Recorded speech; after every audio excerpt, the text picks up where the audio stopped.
Welcome to Kenton's videos. Enjoy the video. You start by confirming exact gear specs, module, tooth count, helix angle, and you mount the pinion in its spindle while the spur sits on a stable arbor. Once mounted, make sure concentricity is within 0.05 mm, small runout ruins contact. Apply a thin coat of marking compound on 1/3 of the face width of the spur, then bring the pinion into light engagement manually, rotating slowly to transfer first contact marks so you can see initial mesh. Now you refine depth and alignment.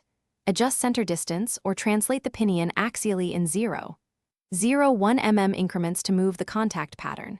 Rotate the gears under a light load and study the transferred marks across face width and along the tooth height. The pattern shows where material must change. For helical gears, shift axial position to center the pattern without altering approved backlash.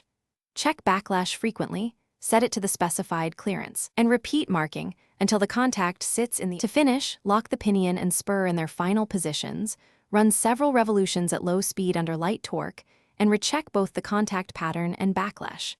If the pattern remains centered and gradual from root to tip, tighten fasteners to spec and record center distance, depth, axial offset, and backlash.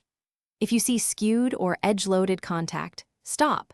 The primary troubleshooting step is to recenter the pattern. Verify runout and bearing per load first. Then readjust depth or axial position and repeat marking. Thanks for watching. Consider subscribing if we helped you.